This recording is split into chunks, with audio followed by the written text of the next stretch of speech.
Welcome to Queener Lax, Laxin Poetic.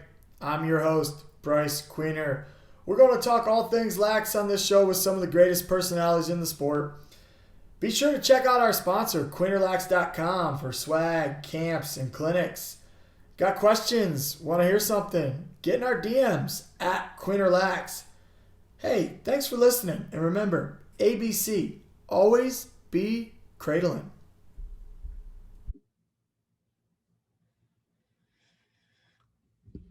Welcome, Queer Lax Update, Laxin Poetic.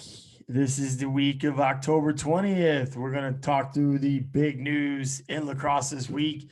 It has been a big week, and you'd think, no fall ball games. Nobody's played a lacrosse game other than pro since March. This was a huge week in the news. We'll start with Lax Twitter. That's where you can find me at Coach Q88. Garrett Epple back in the news. First really got to know this guy or really but see him this summer when he did the three malicious headshots to the player. I forget who it was. Oh, it was Gaudette. Yeah, it was Gaudette. Of course, so he took it upon himself to get back Gaudette for another team's goalie. And when I watched that and I posted videos about it this summer, I thought the league should suspend him. I thought they should do more than one game, which they didn't. I just thought he showed his colors. And do not know the guy, never met him. But from what I've seen of Garrett Epple, he likes to headshot people on the ground multiple times. We've all done one, right? That was my thing this summer, and I'll say it again. We've all made a play we wish we could take back. But it was the three headshots that got me thinking, wow, there's something maybe going on here that maybe this guy shouldn't be allowed to hit people with a stick. So Columbus Day, he tweets out something like Happy Columbus Day. People get upset because it is Indigenous People Day, and people who are in the lacrosse world, rightfully so, are very supportive of First Nations, Native American people, and celebrating Indigenous People Day. And to me, they're more important to support than Columbus, some guy who's done a lot of atrocities a long time ago. And we're currently playing a native game. And not only we play a native game, but the natives in our game are just such great people. Or in their game, I shouldn't say our game, in their game. They're just my favorite people to watch, play lacrosse, talk to about the game, share the game. They're doing a lot of great things. We're going to have Brendan Bomberry on the show in the coming weeks, talking about Turtle Island lacrosse that he started, and just the style of lacrosse, everything about natives in lacrosse and Indigenous people, First Nations people should be supported and celebrated.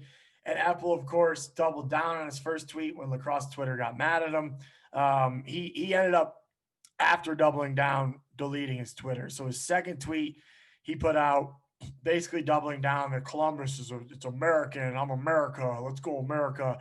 And we all love our country, but it was obvious that he thought it more important to celebrate Columbus and Indigenous people. So he deleted replies to his Twitter, and then it eventually deleted his Twitter. I think he's still on Instagram. I looked.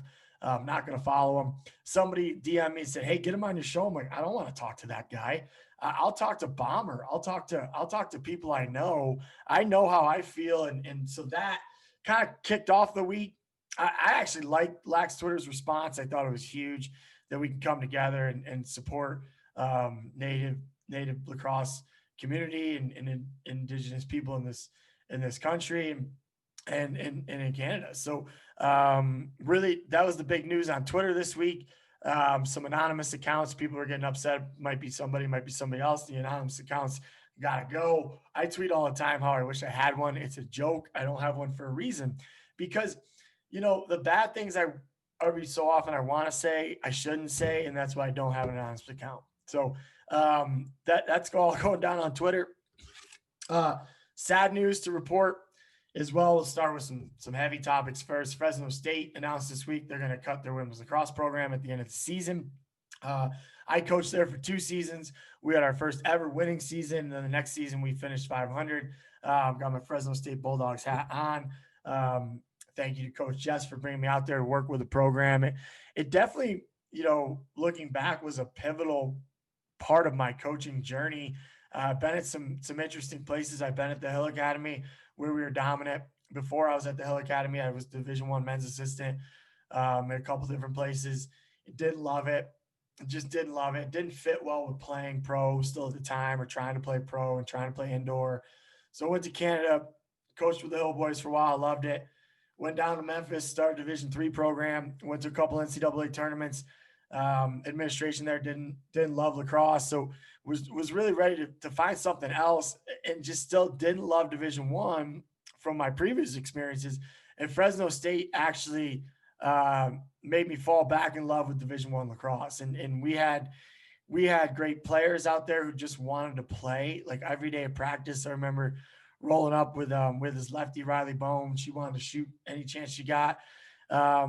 We had some great captains. Abby Bergman comes to mind. Kid just played hard all the time.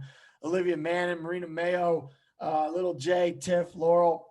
I'm gonna forget a lot of people, but we just had a lot of kids that every day wanted to play lacrosse. I just loved it. I had a great experience out there. Got to play. We got Stanford in Cal Stadium. We won a really fun game in Cal Stadium in the rain. We're playing where I had seen Marshawn Lynch and Deshaun Jackson play football. We're now in this stadium playing lacrosse at a night game. It was beautiful. We go to Stanford.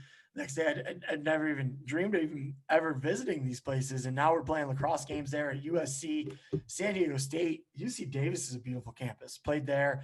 Met all these great people. All the coaches on the West Coast are really doing a great job growing the game. They're passionate about it.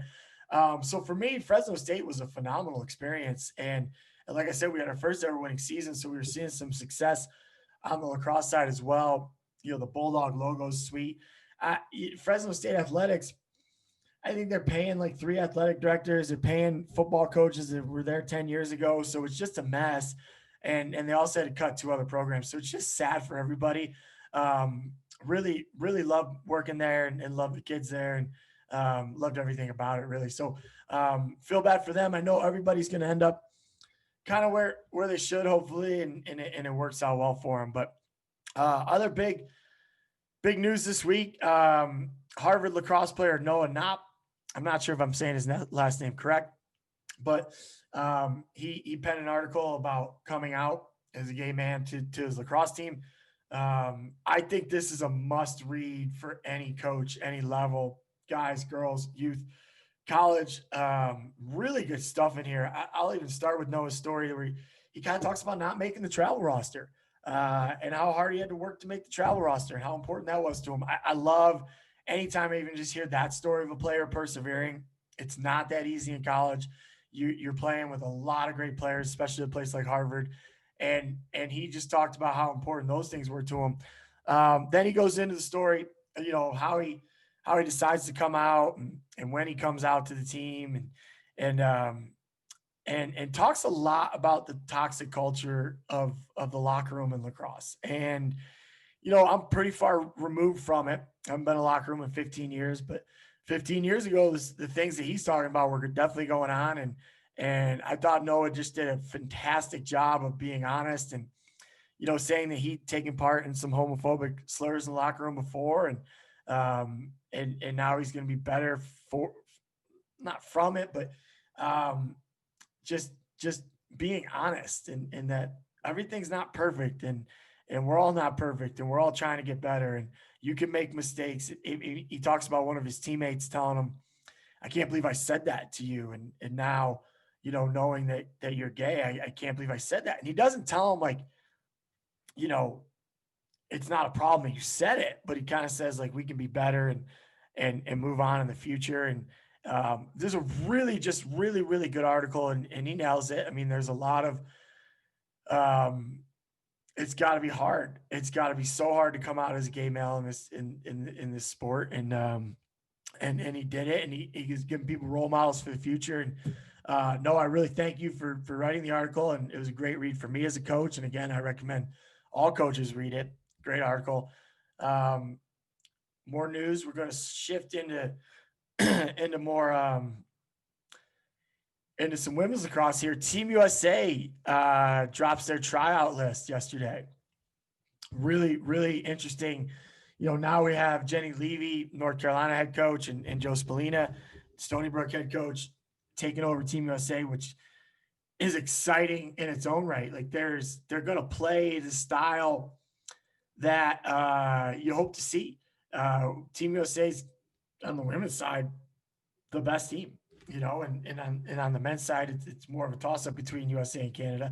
On the women's side, it definitely heavily favors the US, and we love to see the style match the athletes a little bit more in this team. And they're going to cut it loose. I've talked to Joe a few times, so they're going to cut it loose. For me, the list highlighted by Molly Little, Denver University's own, or University of Denver's own Molly Little. She's a fifth-year player for us, and making the tryout is so exciting. And she's a dynamic, speedy, fast, aggressive, tough player. Mom's from Buffalo, so she's got some upstate in her. She's from. We see a lot of other familiar faces on there. Your favorites, Kayla Trainer, Tumalo. But a lot of young kids, the Allie Kennedy kid from Stony Brook, the fast midi, a lot of speed. So Apuzo's on it, really excited to watch that. I hope they throw that tryout video online. I'd love to be able to see that. I was thinking earlier, as we'll get into the next thing, Lax All-Stars, they tweeted or wrote an article about stick checks, the art of stick checks. And it just got me thinking, obviously stick checks are out of men's lacrosse now because of stick technology. You cannot do what you used to be able to do. I mean, you used to be able to throw a nice little poke check, get the ball out, and it made the game faster. That's what led to fast breaks. It's what led to, stick protection being important. We've talked about these cone dancing drills on here. You can't really cone dance, or you couldn't back in the day, because if you exposed your stick like players do now, you were going to get the ball taken away. And I think that, so watch their highlight on stick checks. It's phenomenal to see what used to be able to be done. Somehow it'd be great if we could do that again. But it got me thinking with the Team USA roster drop and the Lax All-Star stick checks. I would much prefer high-level Division I, let's say Final Four. As a fan, I obviously coach, but as a lacrosse fan, I would much rather watch women's lacrosse Final Four weekend Division I than men's. And to me, it comes back to the stick technology. It's because in the women's game, they score a lot more. It's faster. It's more creative. There is more transition. And in the men's game, a lot of that's been taken away. The shot clock has done a great job of bringing it back, because pre-shot clock, I couldn't even watch men's lacrosse college anymore. 6-5 national championship games, 5-4 double invert, stand behind the goal forever. A lot of those coaches are out of the game now. They've all started their own camp company or something. But the stick checks. So watch some of those. They're cool. Petro's on there. Guys just throwing slap checks over the heads. It's neat. Hopefully we come back to that someday. I don't think so. SteamBoat update. Went to SteamBoat this weekend. What a place that is. Ran a clinic up there. Lisa, thanks for bringing me up. Worked with we're only allowed to work with 8th grade and below right now. Worked with them this weekend, and just a bunch of kids having fun playing lacrosse, what it's all about. I just love how far this game is going across the country. You can go anywhere now and hopefully find a group that's playing. So thank you guys for having me. Look forward to coming back up. Upstate update. Leaves are changing colors. Kids are committing to colleges everywhere. Upstate's there. Apple cider donut time. Not a lot more happening upstate. Hopefully we get there soon. Another big news report this week. The Guardian.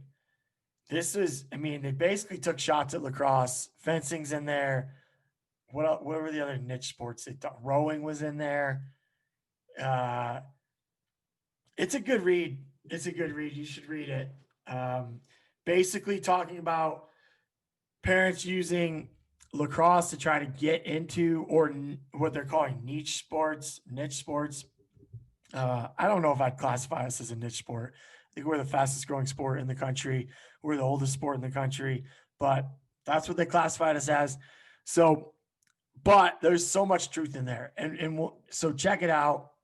It's talking about all this money spent, some wasted. And what I would just add is I feel like the article is 90% true. It does leave out the fact that people just want to play sports and love it. So if your kids love playing lacrosse and you want to take them all over the country and you want to pay for camps and you can afford it and you can be on the top team and you can do all these tournaments and you can do all these things, do it. I mean, it's unbelievable memories you're creating. You're bonding.